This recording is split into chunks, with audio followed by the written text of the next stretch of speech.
안녕하십니까. 여러분이 기다리신 뉴스가 있는 저녁입니다. 안녕하세요. 여러분을 기다린 안보랍니다. YTN 라디오 유튜브 팟빵과 함께하고 있고요. 샵 0945번 유료 문자로도 의견 기다리고 있습니다. 네, 오늘 뜨거운 이슈들로 넘쳐나는군요. 네, 뜨겁다 못해서 예. 폭발 일보 직전입니다. 미국과 중국의 무역 전쟁 어떻게 되는 건가요? 어떻게든 되겠죠. 예. 아니, 너무 낙관적이신 거 아닙니까? 미국과 중국의 경제는 서로 멀리 떨어져 있는 것 같지만 복잡하게 서로 얽혀 있습니다. 그래서 서로가 의존하는 운명 공동체처럼 되어 있습니다. 예. 그러니까 함께 고통스러워지는 거니까 오래는 못 갑니다. 물속에서 누가 더 오래 참나 시합하는 거랑 뭐 비슷하다고 하겠죠. 물론 고래 싸움에 끼인 이웃 나라들로서는 참 속상하고 답답합니다만 타결을 향해서 각오는 있을 거라 봅니다. 고래 사이에 낀 우리도 예. 숨을 참느라 힘이 드는 것 같습니다. 뜨거운 이슈 또 다른 한쪽은 북한의 미사일입니다. 이 국정원은 신형 무기 체계라서 미사일에 대한 분석이 늦어지고 있다 이렇게 밝혔네요. 네, 북한의 위협이냐 아니면 북한의 그저 훈련이냐 당연히 뭐 둘 다겠죠. 네. 또 어느 쪽에 무게가 더 실려 있느냐 이것도 따져야 되고 우리 쪽에서 한미 연합 훈련 또 우리 군의 첨단 무기도 이런 발표가 있었는데 여기에 대응한 북한의 반발이냐 이런 분석 결과를 일단 더 기다려 봐야겠습니다. 네, 오늘 한미 워킹그룹 회의가 열렸는데 당국자들은 신중한 반응을 보였습니다. 이 소식은 한현희 기자가 준비했습니다. 지난 4일에 이어 이번에도 북한은 하루 만에 발사 장면을 공개했습니다. 김정은 국무위원장이 화력 타격 훈련을 직접 지도했는데 이번 훈련을 통해 준비된 위력을 확인했다며 김정은 위원장이 활짝 웃는 사진도 담았습니다. 정의하는 최고 영도자 동지께서는 화력 타격을 위한 기동전기와 화력 습격을 보시고 만족을 표시하시면서 우리 정부 표정은 대조적입니다. 한미 워킹그룹 회의와 북핵 수석대표 협의를 위해 만난 한미 당국자들은 무거운 분위기를 감추지 못했습니다. 애초 예정됐던 공개 발언도 비공개로 전환하며 신중한 모습을 보였습니다. 앞서 대북 식량 지원과 관련해 국제사회와 협의하겠다며 적극적인 모습을 보였지만 한미 접촉 결과 발표된 직접적인 언급을 하지 않았습니다. 인도적 차원에서의 지원은 여전히 필요하다는 입장이지만 여론 추이를 살피겠다는 전략으로 보입니다. 각계각층의 의견들을 좀 수렴해 볼 생각입니다. 그래서 구체적인 그 방법론에 대해서는 좀 다양한 의견들을 좀 수렴을 해서 스티븐 비건 대표를 만난 강경화 장관은 북한의 미사일 발사에 우려를 표했고 비건 대표는 협상의 문은 여전히 열려 있다며 대화의 끈을 놓지는 않았습니다. YTN 한현입니다. 어제 북한이 쏜 발사체 사거리를 보면요. 예. 남한 전역이 사정권입니다. 네, 뭐 사거리도 사거리지만 궤도형 전차에 실어서 발사한 부분도 우리가 유심히 살펴볼 부분이죠. 그 말씀하신 그 부분이 좀 변화된 부분인데 예. 북한이 뭐 무기 세대 교체에 나섰다 이런 뜻인가요? 뭐 어느 나라나 당연히 무기 체계는 현대화하고 계속 업그레이드 시켜 나가는 것이 군의 할 일입니다. 예. 그러니까 일단 세밀히 분석하고 우리 군의 무기 체계나 대응 전술도 점검을 해야죠. 강창규 기자가 보도합니다. 북한이 공개한 추가 발사 장면입니다. 지난 4일에 쏜 전술 유도 무기와 거의 똑같지만 자세히 보면 다른 부분이 있습니다. 일반적인 차량 바퀴에서 전차와 같은 무한 궤도형으로 바뀐 겁니다. 궤도 차량은 일반 발사 차량이 갈 수 없는 산간이나 숲 등 험지에서도 움직일 수 있습니다.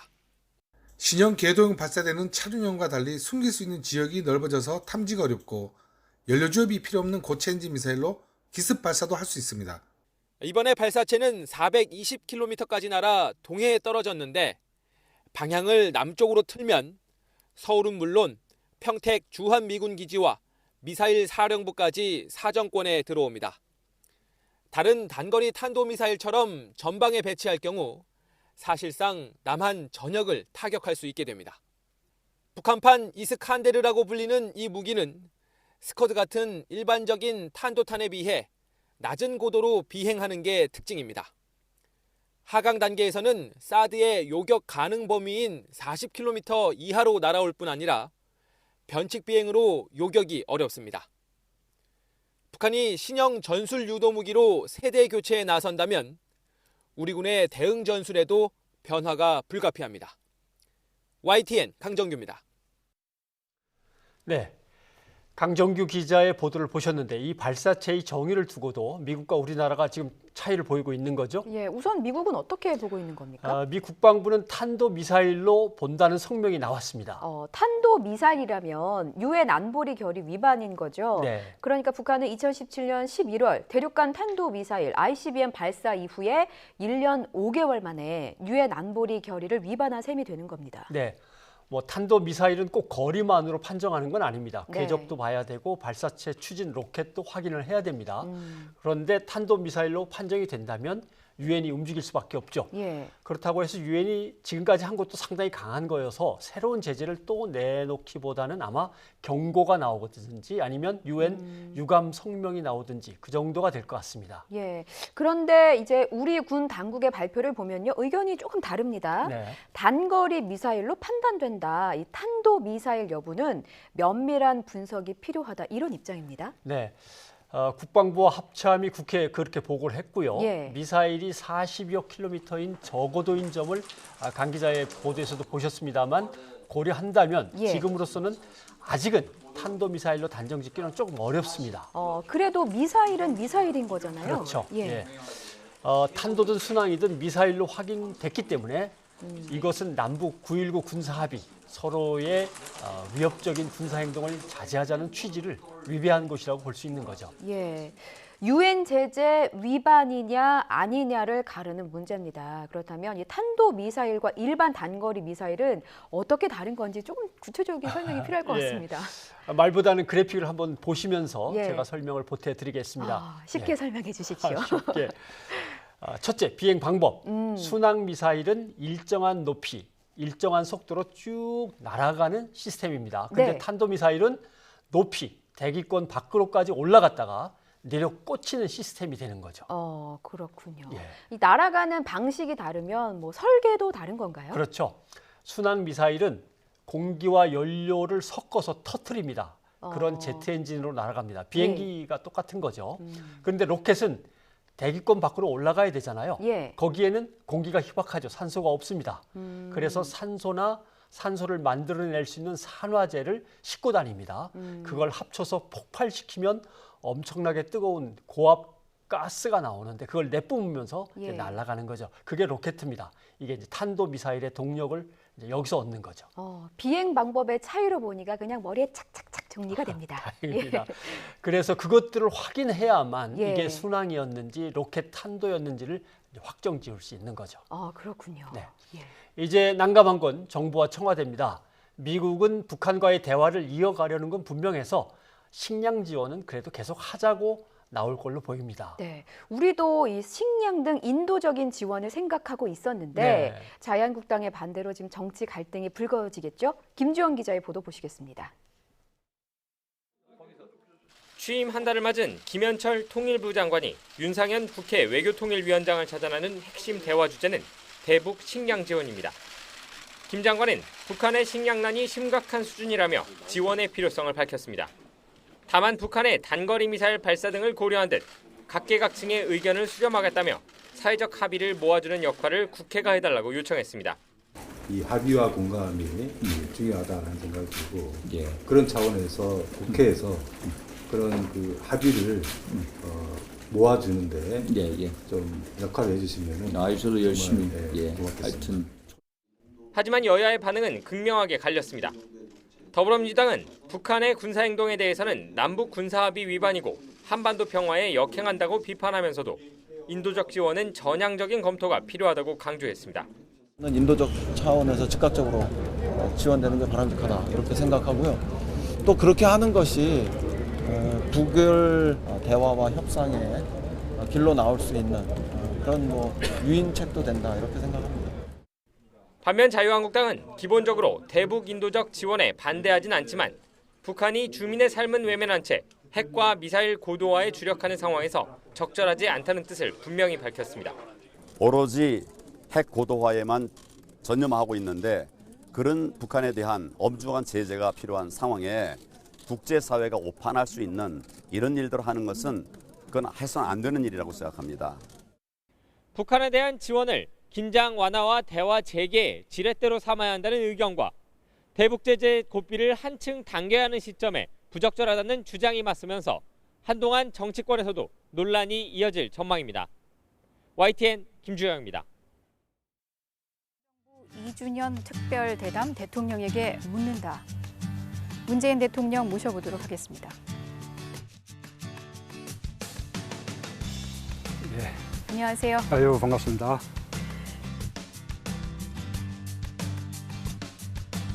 저는 뭐 그런 밝힐 차원에서 수 있는 방식이 그런 그렇게 차원에서 공개적인- 예, 들어가겠다는 뜻을 좀 말씀드리는 제가- 것이고요. 지금 여쭤본 것은 국내 정치권에 아, 그렇습니다. 예. 예. 야당의 의견을 전혀 반영하지 않고 전국을 끌어가고 있다 이런 판단을 하고 있는 것이고 그렇기 때문에 지금 대통령께 독재자라고 얘기를 하는 것 아니겠습니까? 그 독재자 들으셨을 때 어떤 느낌이셨습니까? 색깔론을 더해서 좌파 독재 이런 식으로 규정짓고 추정한다고 하는 것은 참 뭐라고 말씀드려야 될지 모르겠습니다. 인사와 검증 양쪽 다 만족스러우십니까? 국민들은 상당히 낮은 점수를 주고 있는 분야이기도 합니다.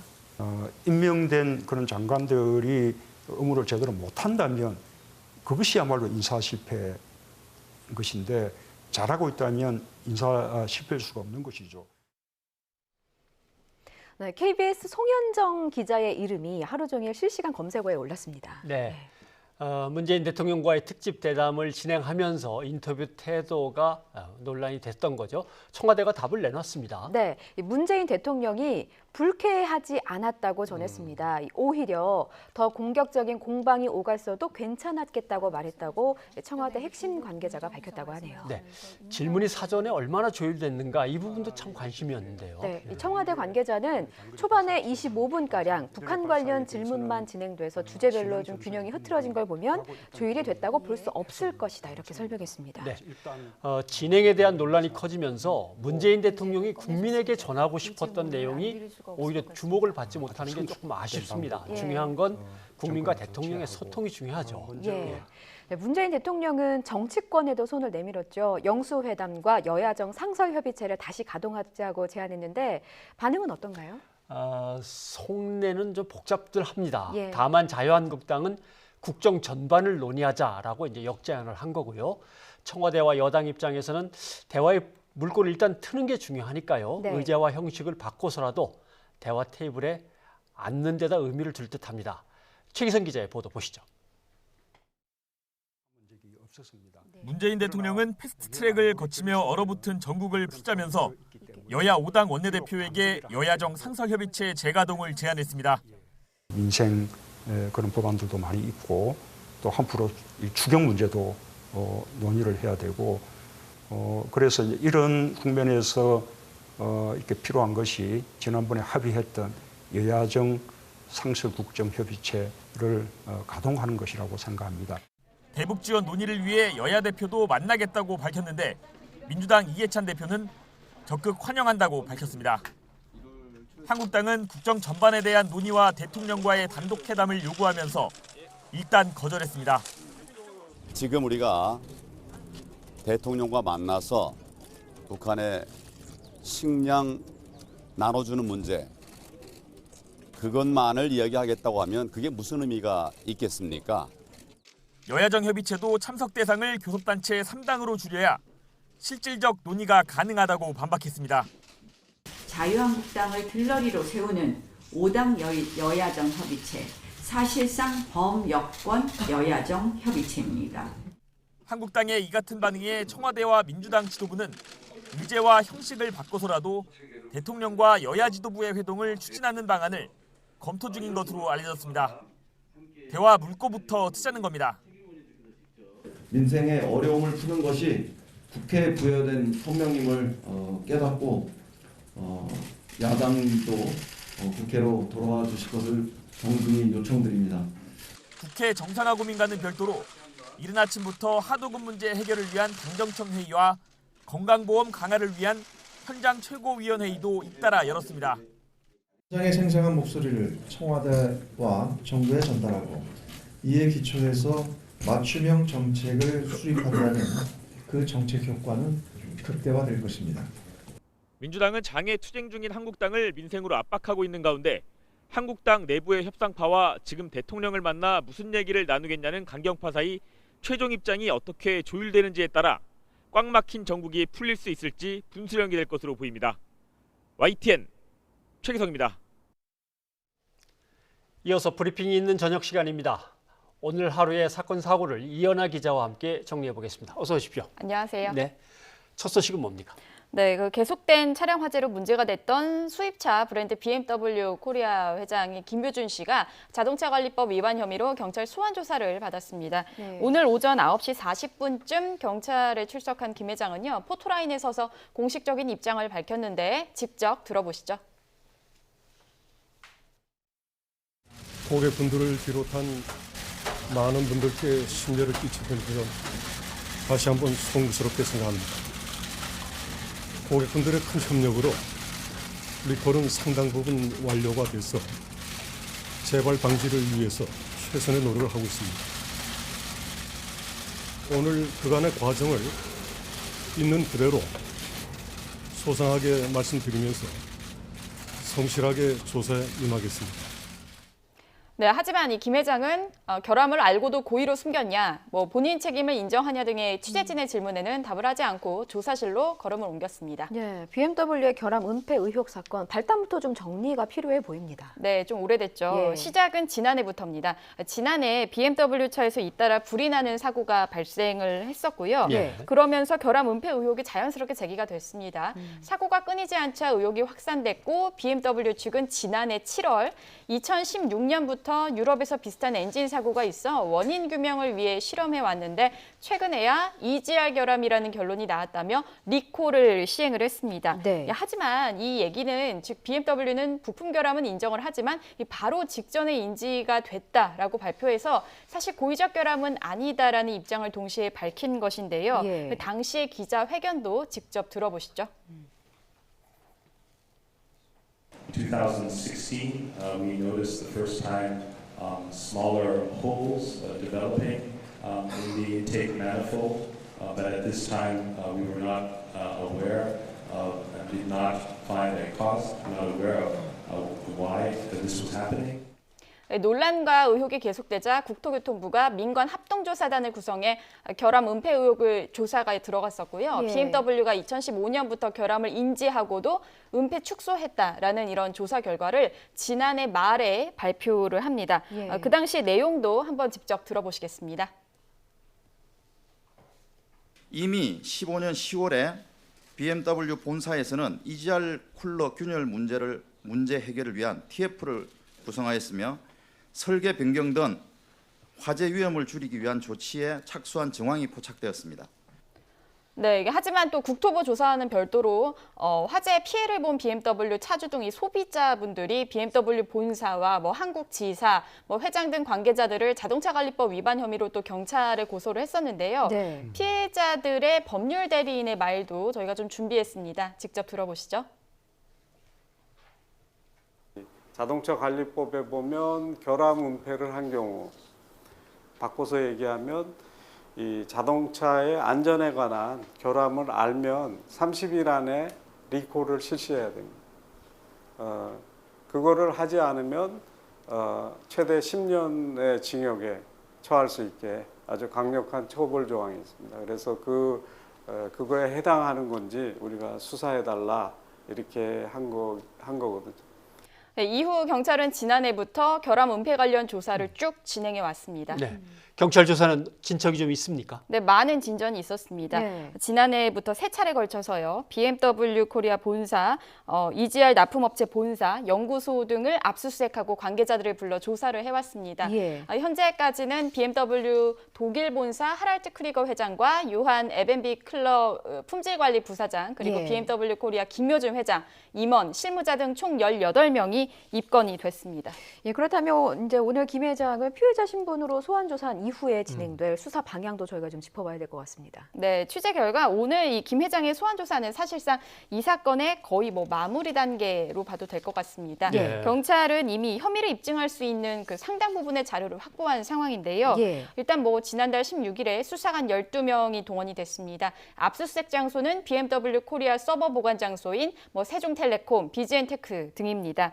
또 이 과정에서 경찰은요, 흡기다기관 관련 수리 내역, 또 화재 관련 보상 서류 등을 확보했습니다. 그리고 앞서 말씀드린 대로요, 국토부 민간합동조사단의 조사 보고서도 경찰 수사 과정에서 상당한 도움을 주고 또 공유가 됐었습니다. 예. 경찰은 현재 김 회장이 차량에 결함이 있다는 사실을 알고 있었는지, 그리고 또 나아가서 은폐한 데 개입을 했는지, 또 책임 소지 부분에 있어서는 윗선 역할이 있었는지, 회사 차원에서 조직적 은폐가 있었는지 등 혐의 전반에 대해서 집중 조사하고 있습니다. 네, 그렇군요.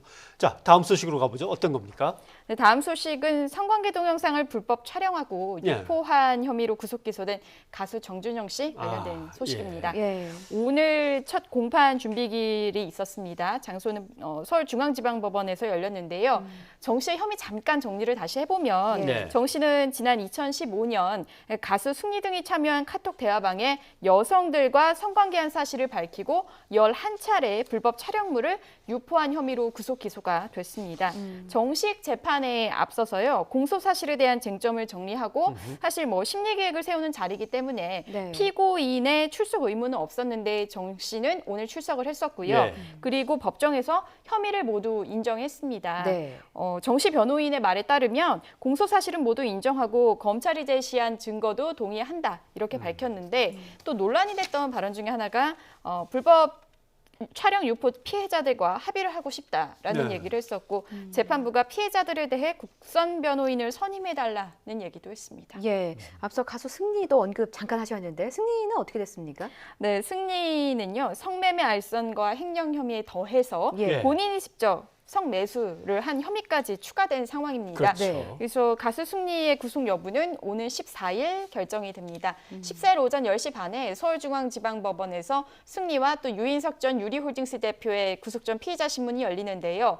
승리의 혐의 잠깐 짚어보면 2015년 2건, 그리고 2017년 1건, 필리핀에서 있었던 성매매를 알선한 것, 그리고 클럽 버닝썬 자금 2억여 원을 횡령한 혐의를 받고 있습니다. 예. 또 앞서 잠깐 말씀드렸지만 경찰 수사 과정에서 새롭게 나온 것이 2015년 승리 본인이 직접 성매수를 한 혐의가 나와서 추가된 상황입니다. 예. 네, 알겠습니다. 이현아 기자 수고하셨습니다. 감사합니다.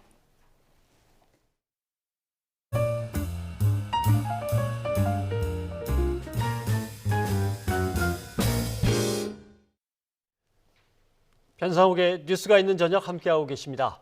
안 앵커가 뜨거운 이슈로 꼽았던 미중 무역 전쟁 소식이 이제 등장하는군요. 네. 그런데 이 무역 전쟁이 정말로 발발하면 네. 두 나라는 어떻게 되는 겁니까? 미국은 일단 소비자 물가가 엄청 뜁니다. 기업의 투자 심리가 또 약화되겠죠. 그리고 농업 쪽에 타격이 제일 클 것 같습니다. 예. 중국이 보복을 하니까. 그리고 금융시장이 흔들립니다. 미국은 물건을 팔아서 돈을 버는 나라가 아니라 돈을 팔아서 돈을 버는 나라이기 때문에 금융시장이 흔들리는 것은 상당히 곤란하죠. 예. 그렇다면 중국은 또 어떻게 됩니까? 중국도 경제 성장률이 떨어지는 건 당연하겠고요. 중국은 경기가 좋아져서 경기 부양책을 이제 그만해야지 하던 참인데 이렇게 되면 다시 경기 부양책을 또 써야 합니다. 네. 쓰면 쓰는 거지만 문제는 기업의 부채가 지금도 너무 좀 크거든요. 근데 조심스러운데 다시 또 돈을 풀어야 되니까 그러면 기업 부채 규모가 너무 커질 수도 있습니다. 그 점에서 미국은 어떤지 궁금합니다. 미국도 그냥 마냥 좋지만은 알 것 같은데요. 미국도 마찬가지입니다. 기업들 부채 규모가 미국도 너무 크고 또 질이 나빠져서 금리가 너무 높다는 뜻이죠. 고민이 많습니다. 두 나라 모두 일자리도 엄청나게 줄어듭니다. 중국은 그런데 그동안 미국의 압박을 계속 받고 또 견디면서 다른 나라들과의 교역을 개선해 나갔는데 예. 미국은 그러지 않았기 때문에 미국 측이 오래되면 손실이 더 클 수도 있습니다. 이제 그럼 중국 시장을 한번 살펴볼까요? 베이징에서 강성웅 특파원이 보도합니다. 미국에서 관세가 오른 중국산 수입품은 소비재가 많습니다. 컴퓨터와 스마트폰, 가구, 의류, 완구류 등 5,700여 개 품목이나 됩니다. 이 제품들은 원가의 추가로 25%를 관세로 물게 돼 사실상 경쟁력을 잃게 됩니다. 액수로는 2천억 달러어치, 지난해 중국의 대미 수출 총액의 40% 가까운 규모입니다. 싼 값이 무기였던 중국으로서는 하루아침에 폭탄을 맞은 셈입니다. 중국도 보복을 선언했습니다. 미국산 콩과 육류, 항공기 등의 수입을 중단해 타격을 주자는 주장이 나오고 있습니다. 商务部的新闻发言人今天中午已经对外发表了谈话，我相信您注意到了。至于具体的实施措施，请你保持关注。 모든 미국산 수입품에 똑같이 25%의 맞불 관세를 물릴 가능성도 높습니다. 하지만 미국산 수입액이 모두 합쳐도 1,203억 달러로 수출액보다 훨씬 적어 관세 전쟁은 불리합니다. 매년 3, 4천억 달러씩 벌어다 준 무역 흑자의 역습입니다. 중국은 저렴한 중국산을 쓰지 못하게 된 미국 소비자들의 반발에 기대를 걸고 있습니다. 미국의 관세 부과 개시로 무역 전쟁의 방아쇠는 당겨졌습니다. 이제 극적인 돌파구가 나올 곳은 미중 양국 정상의 결단밖에 없는 상황이 됐습니다. 베이징에서 YTN 강성웅입니다. 우리 입장에서는 고래 싸움에 새우 등 터지는 게 물론 걱정입니다. 네, 금융시장도 출렁이고 수출시장도 문제고요. 정부가 민관 합동 긴급회의를 열고 대응 방안을 점검했습니다. 네, 우선 산업계는 미국의 중국 수입품 관세 인상 조치로 세계 교역 여건은 불확실성이 이제 더 커질 거라고 보고 있는 거죠. 네, 그래서 민관 합동으로 적극적으로 대응해야 한다는 거고요. 정부는 이 수출 모니터링을 강화하고 우리 기업들이 틈새 시장을 개척하고 또 수출 시장을 더 넓게, 더 다양하게 할 수 있도록 지원을 늘리기로 했습니다. 네, 예산도 당연히 더 필요할 거고요. 물론입니다. 이 수출이 잘 될 수 있게 도와줄 추경 예산이 있습니다. 3,223억 원인데요. 이 돈을 무역금융과 해외 마케팅 지원에 활용을 하고 외국인 투자를 적극적으로 유치할 예정입니다. 또 신흥시장 개척을 위해서 FTA 협상을 서두르는 등 선제적 통상 대응으로 미래 주력 시장을 개척해 나간다는 방침입니다. 네. 당장은 우리나라 수출에 비상등이 켜진 상황입니다. 네. 중국이 우리나라에서 이제 중간재를 수입해 물건을 만들어서 미국으로 수출을 하는 건데 이 중간재 수요가 줄 거니까 우리도 힘들어지는 거죠. 네, 우리 정부의 보관은요, 이 중간재 대신에 소비재 수출을 늘리겠다는 겁니다. 직접 한번 들어보시겠습니다. 미중 무역 분쟁의 향방이 다시 불확실하게 되었습니다. 다만 다행스러운 것은 미국의 추가 관세 조치 중에서도 미중 간의 고위급 협상이 계속되면서 타협점을 모색하고 있다는 점입니다. 특히 5월 발표 예정인 소비재 수출 확대 방안을 통해 현재 중간재 비중이 80%에 육박하는 대중국 수출 구조를 혁신하기 위해 화장품, 의약품 등 소비재 수출 비중을 높여 나가는 한편 기술 집약 제품으로 고도화해 나가도록 하겠습니다. 네, 미국과 중국은 워싱턴 DC에서 무역 협상을 시작했습니다.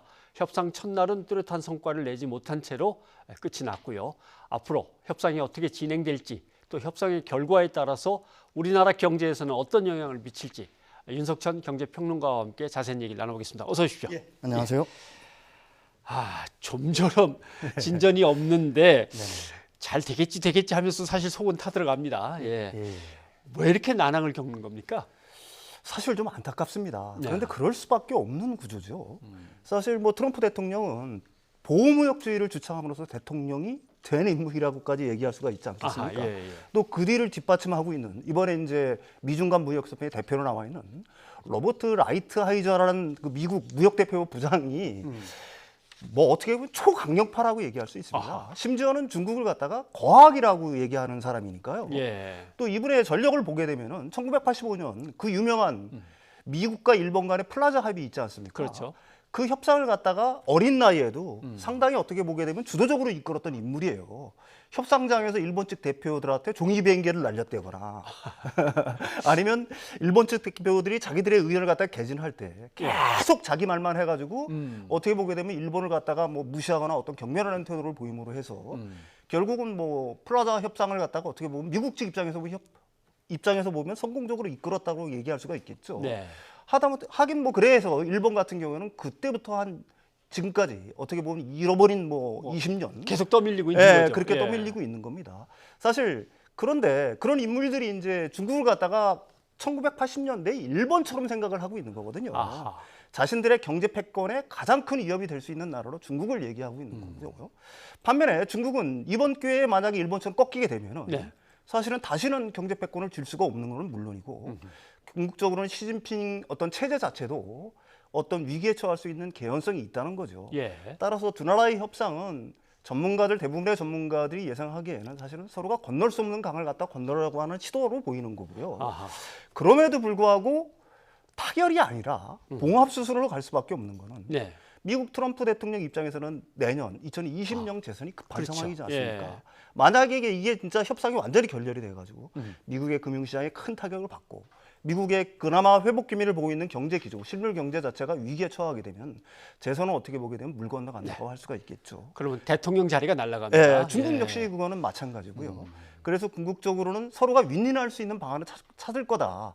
그게 뭐 어떤 협상의 완전한 타결이 아니라 겉으로는 좀 너도 이기고 나도 이기는 선에서 그러니까 서로 아주 큰 핵심 이슈에 대한 어떤 접근은 없이 아주 사소한 이슈에 대해서는 합의를 하고 그다음에 계속 협상을 연기해 가면서 어떻게 보게 되면 외부로는 굉장히 희망적인 섞인 발언들을 갖다 계속 쏟아내는 것들이 2020년 미국 대통령 선거 때까지는 계속될 거라 예. 이런 전망을 하게 되는 거죠. 예. 뭐 문제는 우리입니다. 이제 미중 간의 무역 협상 결과가 우리 금융, 우리 경제에 어떤 영향을 미칠 것이냐 하는 거죠. 예. 어쨌든 뭐 이번은 파국까지는 안 갈 거라고 대부분은 예상을 합니다. 봉합 네. 수순으로 갈 거라고 보는 거고요. 만약에 봉합이 된다고 하면 적어도 2020년 그 미국의 재선 때까지는 나름대로 겉으로는 어느 정도 평화적인 분위기로 갈 거기 때문에 예. 지금 뭐 금융시장이 큰 타격을 우리나라도 받고 있지 않습니까? 그 부분은 뭐 회복될 가능성도 있는 거고요. 경제 자체도 만약에 그런 식으로 어떤 봉합 수순으로 해서 계속해서 간다라고 한다면은 중국이 어떤 단기적으로 큰 타격을 받는 일은 없을 거기 때문에 예. 한국의 수출 역시 대중 수출도 그나마 조금씩 그때까지는 회복될 수 있을 거라는 어떤 전망도 가능하겠죠. 네. 예. 이번에는 국내 이슈로 좀 눈을 돌려보겠습니다. 네네네. 지금 유류세 인하폭을 줄였습니다. 예, 15%에서 이제 7%로. 예. 휘발유 값이 지금 어떻게 돼 있습니까? 그 줄이는 바람에 예. 사실 휘발유 같은 경우는 한 65원, 경유는 45원, 46원 뭐 이런 식으로 해가지고 조금씩 올라갈 올라가고 인상 요인이 생겼죠. 예. 근데 사람들은 그 정도만 올라간 게 아니지 않느냐라고 얘기를 해요. 예, 그래요? 당연히 그렇습니다. 왜 그러냐면 국제 유가가 올 1월에 한 52달러 정도 했다가 두바이 예. 기준으로요. 그 지금 한 72달러 정도 하니까 한 40% 가까이 오르지 않았습니까? 예.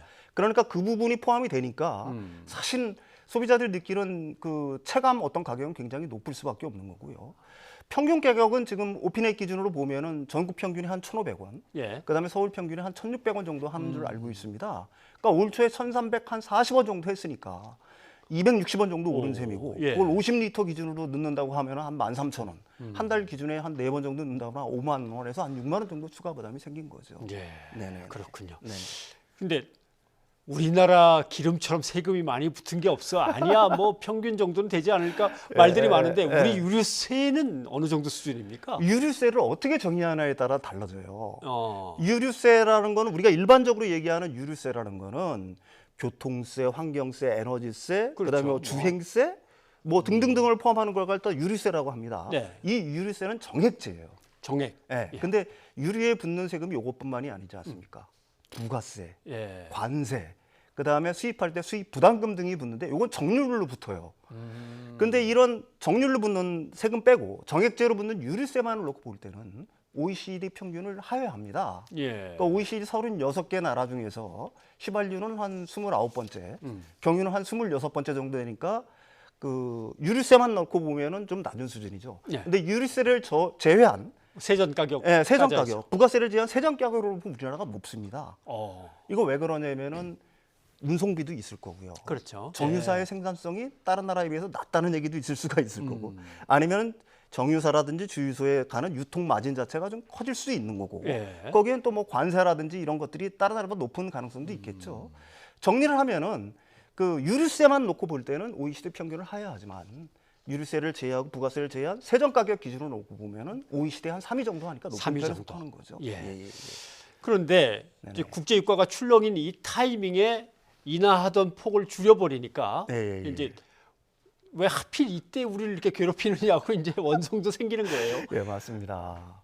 정부가 사실 국제 유가가 이렇게 오를 거라고 예상은 못했겠죠. 예. 그리고 작년 11월 달 같은 경우에는 이 유류세를 15% 인하할 때만 하더라도 세수 풍년이었습니다. 그러니까 세수가 너무 많이 거쳐서 남는 지경이었으니까 이 기회에 이제 사실은 유류세를 좀 낮춘 건데 그렇죠. 그렇게 낮춰놓고 보니까 사실은 국제유가가 올 들어서 굉장히 많이 올랐단 말입니다. 그러니까 정부로서는 부담이 커질 수밖에 없는 거고 어쨌든 그 타이밍을 잘못 예측했다는 어떤 비난은 정부가 감수할 수밖에 없을 것 같아요. 알겠습니다. 네. 오늘 도움 말씀 고맙습니다. 예.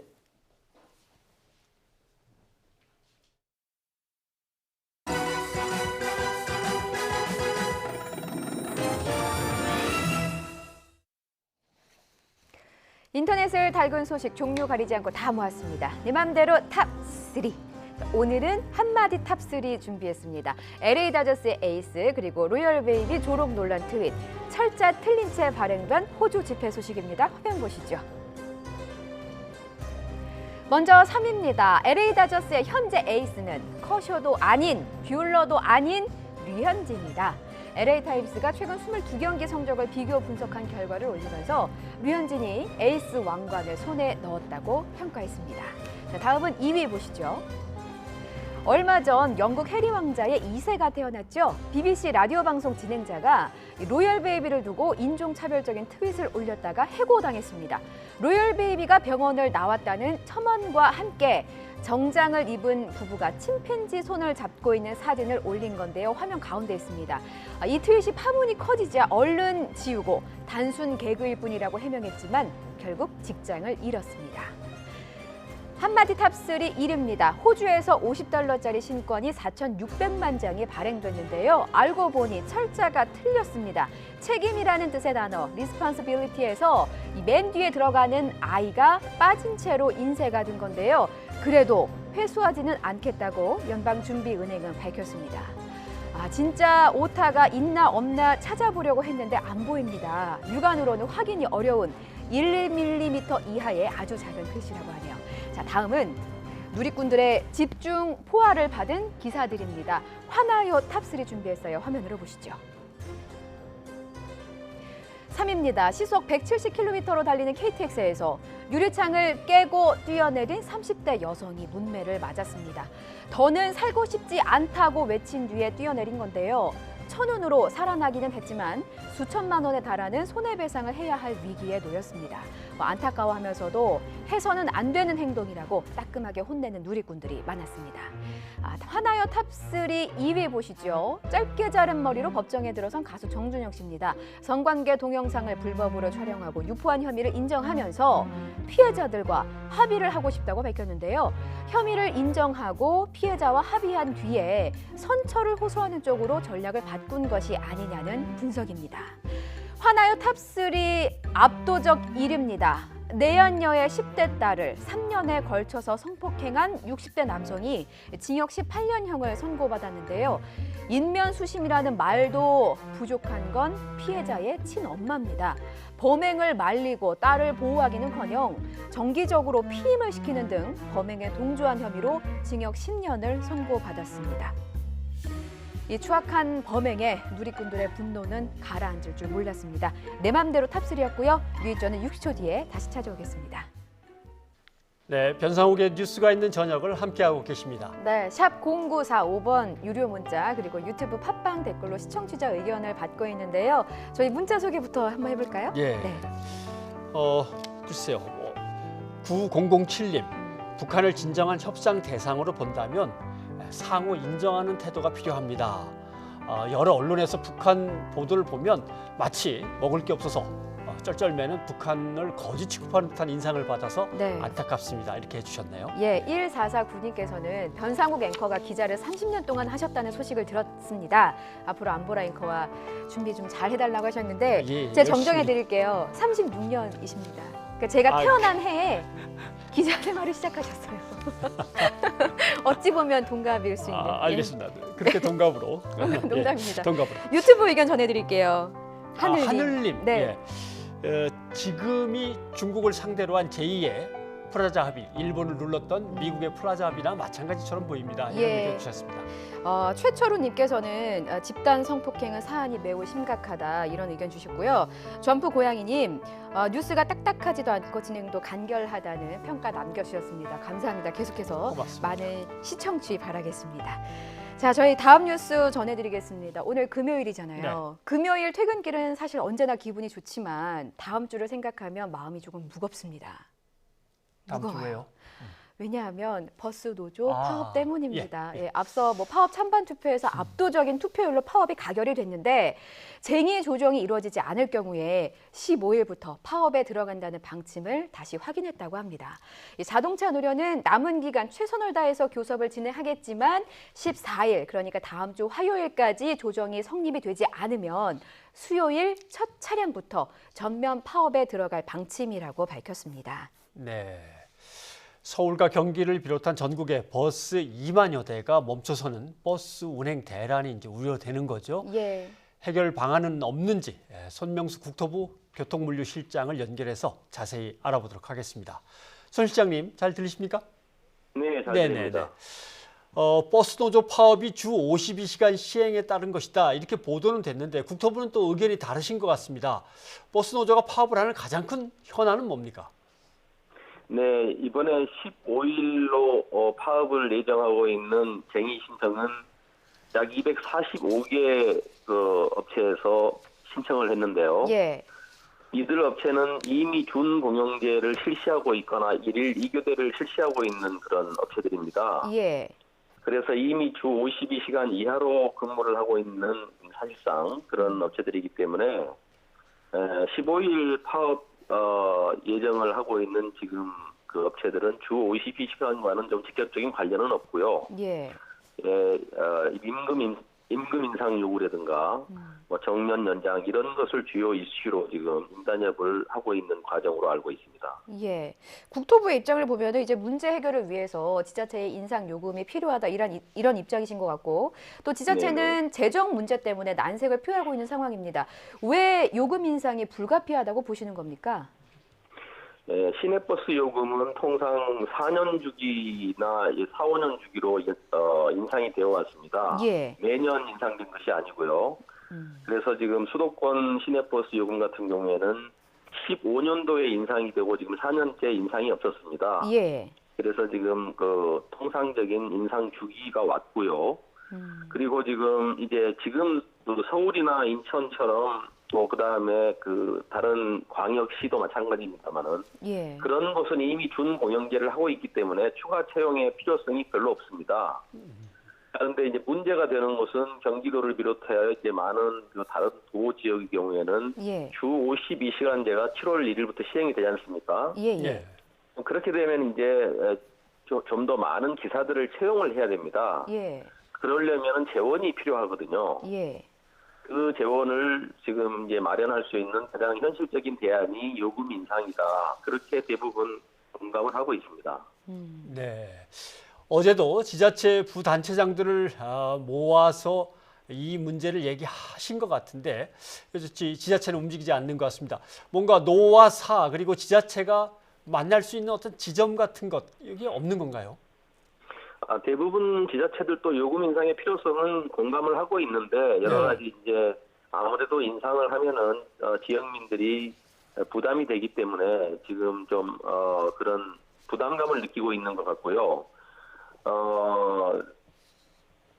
사실상 그런데 이제 다른 버스가 서서는 안 되기 때문에 요금 인상은 필요하지 않나 이런 생각이고요. 다만 이제 그것은 지금 현재 지자체의 결정 권한이 있습니다. 그 시내버스는 고유한 지방 사무거든요. 그래서 지자체장이 요금 결정 권한을 가지고 있습니다. 그래서 저희가 그러나 이게 중요한 사회적 이슈이기 때문에 중앙정부에서도 관심을 가지고 지자체와 계속 협의를 하고 있는데 지자체에서도 지금 고민을 하고 있는 걸로 알고 있고요. 좀 빠른 시간 내에 합리적인 해결이 되기를 저희도 기대하고 있습니다. 합의 지점을 찾았으면 좋겠습니다. 말씀하신 것처럼 버스는 멈춰서면 안 되니까요. 그렇습니다. 하지만 만약에 마지막으로 좀 질문드리자면 진짜 15일에 파업에 들어가게 되면 시민의 발이 묶이는 셈입니다. 국토부에서는 어떤 대책을 준비하고 계십니까? 예, 그런 일은 일단 없애야 되겠고요. 예. 정말 그런 일은 없애야 되지만 만일의 경우에 정말 파업이 일어나서 버스 운행이 어렵게 된다면 예.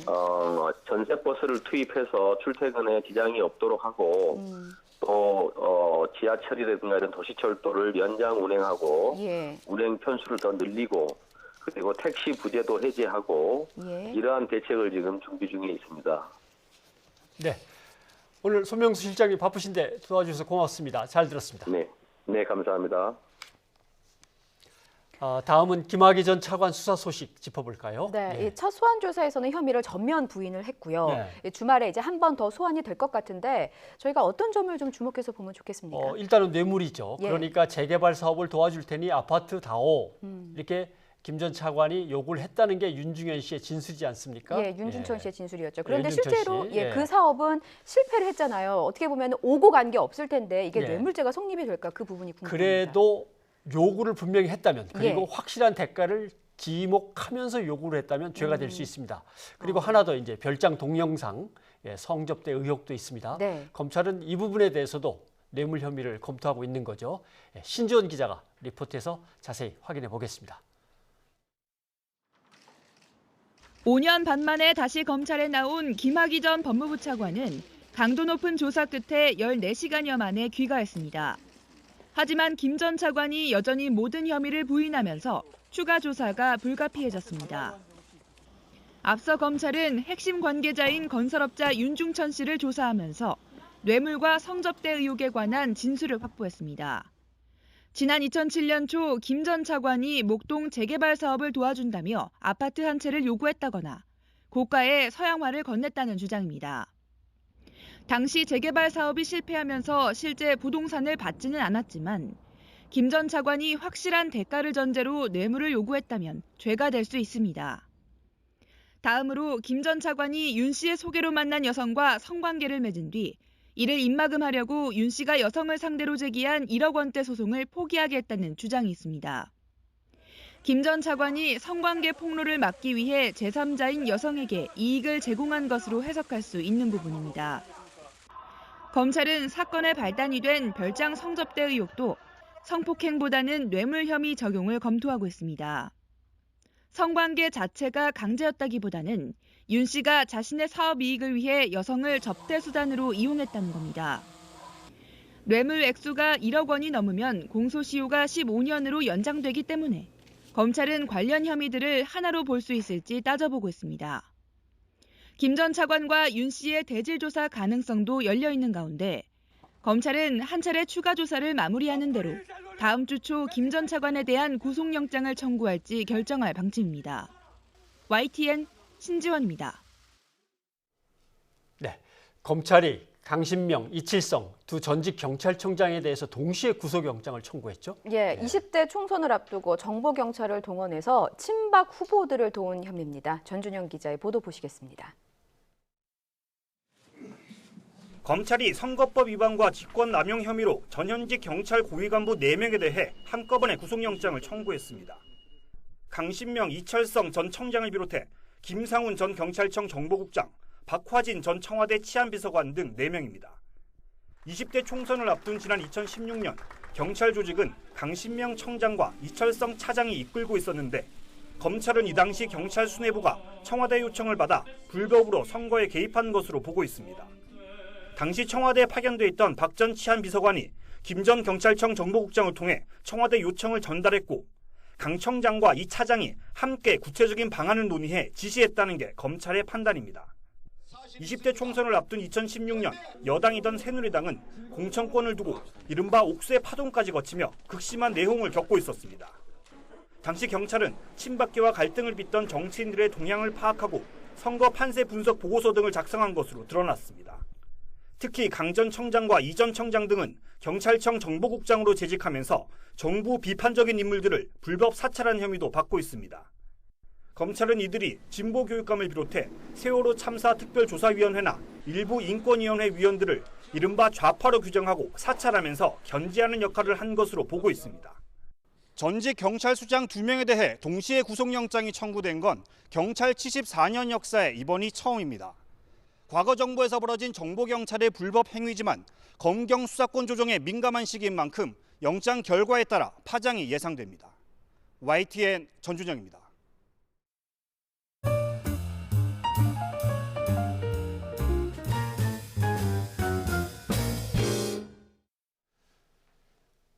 이번 순서는 이름하여 뉴이저의 콜라보 시간입니다.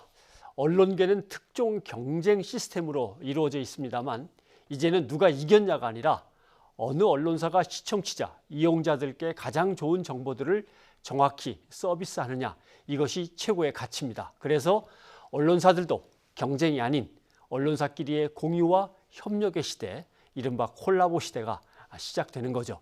오늘 그 첫 순서입니다. 첫 콜라보. 우리 사회 노인 세대를 위한 제도와 정책을 점검해 보겠습니다. 탐사보도 전문 매체인 뉴스타파에서 노인 요양원 실태를 파헤치고 있는 오대양 기자가 스튜디오에 나와 있습니다. 어서 오십시오. 예, 반갑습니다. 예. 자, 모십시다. 예. 네. 그 시리즈의 제목이 노인을 위한 나라는 없다. 이게 갑자기 목이 메네. 나이가 들어가는 입장에서 상당히 씁쓸합니다. 노인 요양원의 실태와 이제 그늘에 대해서 취재를 하시는데 어떻습니까? 단도직입적으로 우리 부모들을 요양원에 맡기기가 불안합니까? 예, 많은 시청자분들께서 그런 부분이 궁금하실 것 같습니다. 예. 일단은 뭐 저희가 한마디로 뭐 이제 그 많은 요양시설을 이제 규정할 수는 없고요. 예. 잘하는 것도 있고 못하는 것도 있습니다. 다만 저희가 이 시설들을 이제 실제로 돌아봤을 때 상당히 많은 시설에서 이용자들과 이용자 가족들이 이제 불만과 이제 민원을 제기하고 계셨고요. 일단 저희가 전문가들도 많이 만나봤는데. 예. 저희 노인 요양 시설이 이제 양적으로는 확충이 됐지만 아직 질적으로는 갈 길이 멀다. 뭐 이런 얘기를 좀 많이 듣게 됐습니다. 네. 안타까운 현실입니다만은 근데 고령화 사회로 가고 있다. 끝났다. 고령 사회다. 좀 이렇게 쭉 이어져 왔는데 그래도 준비가 아직 덜 됐습니까? 예, 아예 준비가 없는 건 아닙니다. 예. 저희가 그 나름대로 이제 준비를 해오고 있는데요. 이제 대표적으로 이제 정부는 지난 2008년부터 이제 고령과 이제 노인성 질환을 겪고 있는 그 노인분들 이제 지원하기 위한 노인 장기 요양보험 제도를 운영하고 있고요. 예. 올해로 이미 벌써 그 횟수로는 12년이나 됐습니다. 근데 다만 이게 시행 초기에는 이제 그런 아까 말씀드린 양적 확충에는 효과가 있었는데 이제 지금에 와서 보니 그 상당히 이제 허점이 많이 드러나고 있는 그런 실정입니다. 예. 준비는 해 왔는데 결국 이제 운영기관 숫자를 늘려서 실적을 만들다 보니까 내적으로는 좀 허술했다 이런 얘기가 되는 것 같습니다. 네. 그런데 그 우리 월급 통장에서 나가는 그 돈을 말씀하시는 건가요? 장기 요양 보험료라는 게 있잖아요. 네, 그 많은 분들이 그걸 통해서 이제 알고 계실 겁니다. 네. 지금 이제 저희가 흔히 내는 이제 건강보험료의 8.5% 정도로 이제 장기 요양 보험료로 이제 공제가 되고 있죠. 네. 공제가 되고 있고요. 이게 뭐 개인적으로 이제 큰 돈은 아닌데요. 이게 모이면은 이제 한 해 5조 원이나 됩니다. 이제 이 돈으로 말씀드린 이제 장기 요양 보험 제도가 운영이 되고 있습니다. 예. 알겠습니다. 지금 탐사보도 전문 매체 뉴스타파의 오대양 기자와 함께 요양원 실태를 좀 얘기하고 있는데 그런데 결국 국민들의 건강보험료에서 떼서 만든 그러니까 혈세로 만든 이제 기금인데 이게 잘 쓰여야 되는데 어떤 문제점들이 노출됐습니까? 예, 이제 그 말씀대로 공적 자금이기 때문에 우리가 어떻게 사용되는지 면밀히 좀 들어봐야 되는데요. 이게 5조 원이나 되는 돈을 연간에 쓰고 있지만은 사실 이 돈 대부분이 이제 감시 영역이 이제 채 미치지 못하는 민간 영역에서 이제 사용되고 있습니다. 그러다 보니까 좀 여러 가지 문제들이 생기고 있는데요. 이제 우리나라 노인 요양 시설 가운데 이제 전체 2만 개 정도로 보고 있는데요. 이 중에 국공립 시설로 이제 저희가 직접 이제 들여다 볼 수 있는 그런 시설은 2% 수준밖에 되지 않습니다. 그것밖에 안 돼요. 나머지 98%에서는 이제 민간 영역으로 돈이 가다 보니까 실제로 어떻게 사용되고 있는지 이게 정말 우리가 예상한 그 목적대로 쓰이고 있는지 확인이 좀 어렵거든요. 그러니까 우리나라의 시스템이 뭐든지 공적으로 이루어진 게 아니고 학교도 사립학교한테 의존하고 심지어 이거 많이 본 것 같아요. 유치원도 사립유치원한테 대폭 의존하고 그러다 보니까 이제 국고를 또 지원해야 되고 이러다 보면 그게 제대로 사용되는지 안 되는지 또 감독을 또 해야 되는 문제가 있군요. 예, 그거 참. 그러면 유치원과 거의 비슷합니까? 사립유치원에서 우리가 깜짝 놀랐던 그거하고? 네, 저희 이제 공적 영역에서 이제 사회복지 시스템에 대한 논의가 작년에 이제 중요한 이제 이슈가 있었죠. 그렇죠. 이제 사립유치원 비리 사태였는데요. 예. 이제 사실 저희가 이 노인 요양 이제 노인 복지 문제를 이제 본격적으로 들여다보게 된 계기도 작년에 이 사태였습니다. 아, 예. 그래서 저희가 들었던 생각은 이런 공적 재원이 감시가 제대로 이루어지지 않으면 이게 누군가에게 눈먼 돈이 될 수도 있겠다 이런 좀 고민이 그렇죠. 있었거든요. 근데 안타깝게도 저희가 이제 노인 요양시설도 이번에 들여다봤더니 사립유치원 비리 사태와 크게 다르지 않다. 이런 생각이 들었습니다. 그때도 속이 터졌는데 이거 참 그러면 노인 복지에 쓰여야 할 돈이 제대로 안 쓰인다는 얘기는 뭐 거기서 행해지는 서비스의 질이 뚝 떨어진다는 얘기인데 그래서 어떤 걸 어떻게 취재하셨습니까? 네, 저희는 좀 그 가장 중점을 뒀던 부분이 이게 요양원이 외부에서는 사실 실제로 안에서 어떤 일이 벌어지는데 들여보기가 굉장히 어렵거든요. 그렇죠. 부모를 부탁드린 다음에 자주 가고 그런 건 아니니까. 그래서 실제로 어떤 일이 벌어지고 있는지 그리고 뭐 비리가 있다면 그 규모는 어느 정도인지 저희가 파악하는 게 굉장히 중요했었는데요. 사실 이게 쉽지가 않았습니다. 저희가 정보공개 청구라든지 이런 방식을 이용해 봤는데 이제 아무래도 개인정보 부분이 있다 보니까 이제 그런 부분이 좀 투명하게 공개가 되지 않고 있었고요. 그래서 저희가 이제 좀 착안한 방법은 지난 3년 동안 이제 노인 요양원에 관련된 형사 판결문을 전부 한번 모아보자. 그래서 저희가 그거를 추려서 전수 분석하는 방식으로 조사를 해봤더니 이제 총 114개 사건 정도로 저희가 추려서 분석을 해봤습니다. 그러면 판결문이니까 재판까지 가서 끝난 사건들을 모아서 도대체 어떤 일들이 벌어졌나를 이제 집계를 하는 거군요. 그러면 재판으로 안 간 것까지 치면은 비리 규모가 더 클 수 있다 이런 뜻입니까? 네, 뭐 제가 이제 분석 결과를 말씀드릴 텐데 이거는 정말 최소한으로 봤을 때 가장 보수적으로 봤을 때 이 정도다 이렇게 생각하시면 될 것 같고요. 조금 뭐 분석 내용을 저희가 말씀을 드리면요, 저희가 유형별로 좀 추려봤습니다. 그래서 가장 많았던 사건 유형은 이제 부정한 방법으로 그 장기 요양보험 급여를 이제 받아낸 부정 수급 사건이었거든요. 얼마나 됩니까? 이거를 저희가 다 모아봤더니 그 154억 원에 이르렀습니다. 이게 이제 감이 잘 안 오실 텐데요. 이제 작년에 전국 시도교육청 감사에서 드러난 이제 사립유치원 비리 규모가 103억 원 정도로 됐었거든요. 그렇죠. 이거보다도 보수적으로 봐도 훨씬 더 크다 이렇게 이해하시면 될 것 같습니다. 근데 사립유치원은 상당히 전수조사를 해서 꽤 드러난 거거든요. 근데 지금 이거는 판결문에 의한 것만. 맞습니다. 심각하네요. 그러면 주로 어떤 비리들인지 좀 예를 좀 자세히 들어주시면은. 이제 방금은 이제 그 부정 수급 사건에 대한 이제 그 분석 결과를 말씀드린 거고요. 그 외에도 우리 이제 장기 요양보험 그 재정을 이제 누수를 시키는 그런 사건들이 많이 있었습니다. 이제 대표적인 게 요양 시설에 사용돼야 될 돈을 이제 시설 운영자가 빼돌린 횡령 사건이었고요. 이게 13건 정도로 나왔고, 횡령. 그리고 이제 그 요양보호사분들이라든지 일선에서 고생하시는 직원분들 계시거든요. 그분에게 응당 가야 될 돈이 이제 제대로 지급되지 않는 부당 노동행위 사건이 이제 26건으로 저희가 파악이 됐습니다. 알겠습니다. 그러면 혹시 뭐 그런 돈, 횡령한 돈들이 어디에 쓰이고 뭐 이런 비리들도 유치원하고 좀 비슷합니까? 지금 아무래도 저희 시청자분들 공분을 일으키는 부분이 그런 부분일 텐데요. 저희가 뭐 그런 일이 가급적 없었으면 좋았겠지만은 저희가 분석한 판결문 중에는 전국 최대 규모, 이제 굉장히 큰 요양시설에서 벌어진 횡령 배임 사건이 있었습니다. 요걸 좀 설명드리면은 이 시설의 비리가 얼마나 좀 그럴까요? 공분을 일으킬 수 있는 부분인지 좀 알 수 있을 것 같은데요. 이 시설이 얼마나 크냐면은 이제 강원도 원주시에 있는 이제 한 요양시설인데요. 이게 그 도심 지역에 이제 지상 8층 규모의 이제 건물을 보유하고 있는 8층 규모.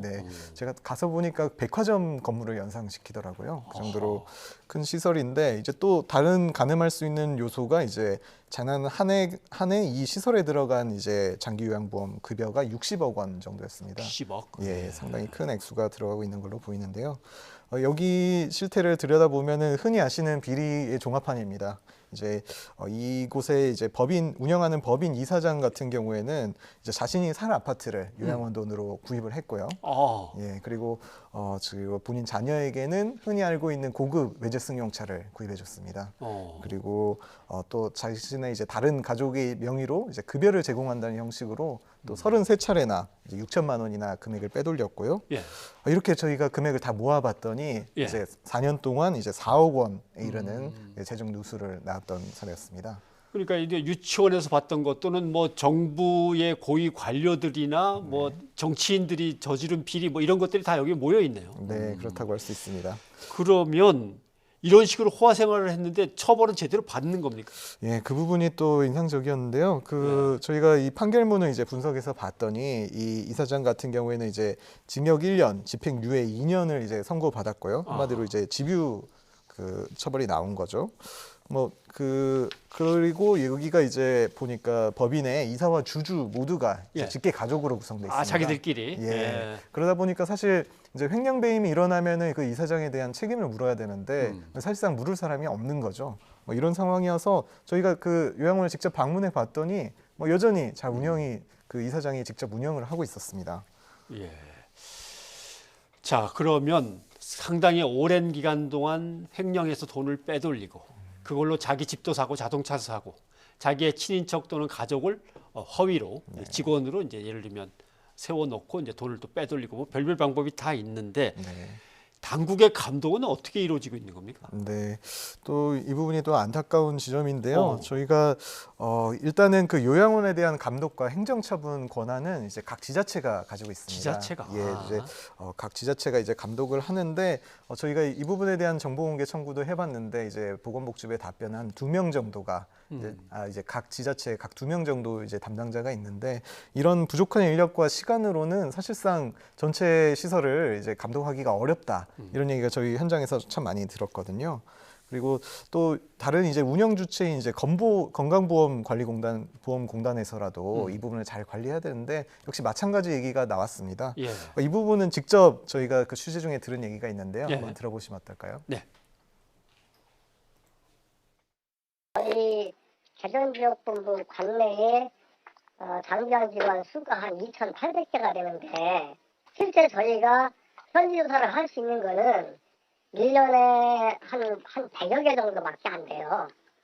네. 네, 왜냐하면 인력이 이제 뭐 그만큼 없기 때문에 그래서 그 2,800개를 100개씩 하려면 1년에 100개씩은 28년이 걸리거든요.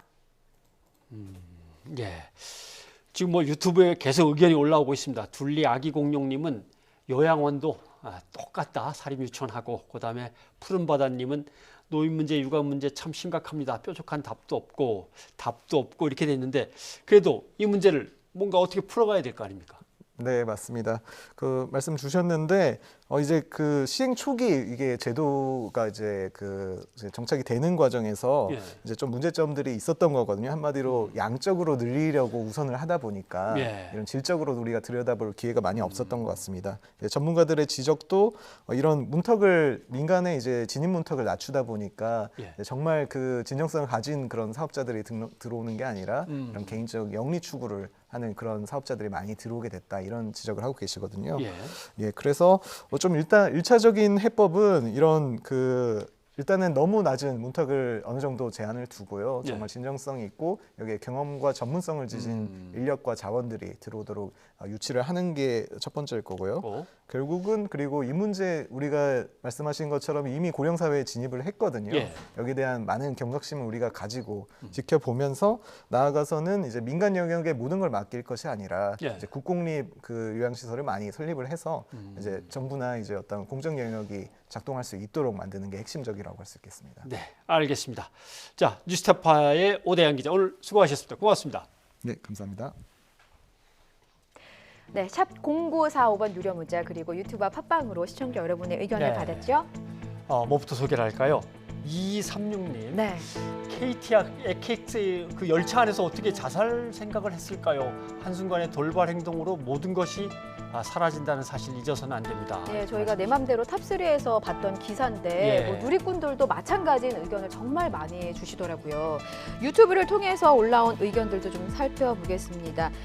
최철우님, 2번이나 의견 주셨네요. 검찰들 믿을 수가 없다. 관계 있는 검찰도 분명히 지금 내부에 있을 거다면서 김학의 전 차관 관련한 뉴스 관련해서 의견 주셨고 이현 야나모토신가요? 검찰이 국민을 무시할지 잘 지켜보자. 제가 제대로 읽었는지 모르겠습니다. 연 야나모 연야나모토 씨. 이야, 어려운 이름이네요. 예. 김학의 그리고 윤중천 그 나머지 사람들을 관련해서 이제 잘 지켜보자는 의견도 주셨습니다. 그다음에 서울 귀요민 님도 의견 주셨는데 연장 근무도 급여로 맞추는 회사의 정책들 잘못입니다. 버스 말고 아마 다른 생산직 등도 다 똑같을 겁니다. 라고 의견 주셨고요. 네, 버스 노조 파업 관련해서 이제 파업이 가결됐다는 높은 찬성률로 가결됐다는 소식도 전해드리고 저희가 뭐 국토부 관계자와 전화 연결도 했는데 이 부분이 이제 시민들 입장에서는 정말 큰 문제일 것 같아요. 네, 그렇습니다. 최철우님 아까 잠깐 소개해드렸는데 다른 지적도 하나 더 해주셨네요. 예. 정준영 이 사람들도 문제지만 더 큰 문제는 경찰, 검찰, 재계 유착이 더 큰 문제입니다. 그 부분을 반드시 파야 합니다.라고 의견 주셨습니다. 네, 사실 저희가 아침에 아이템 회의할 때도 저희 이현아 기자가 브리핑이 있는 저녁을 맡고 있지 않습니까? 그래서 그 부분에 대해서는 아직 좀 수사가 지지부진한 부분이 있다라고 짚어준 바가 있습니다. 이 부분은 저희 뉴스가 있는 저녁이 들어오는 대로 좀 열심히 취재를 해서 여러분께 전달해 드리도록 하겠습니다. 그량같이 함께님 의견 마지막으로 전해드릴게요. 라디오 방송처럼 하는 뉴스 보기 좋다. 쉽고 편하게 보고 읽는 것처럼 보고 있다는 의견 주셨습니다. 감사드립니다. 네. 뉴스가 있는 저녁 여기서 인사드리겠습니다. 저희는 다음 주 월요일에 다시 찾아뵙겠습니다. 여러분 고맙습니다.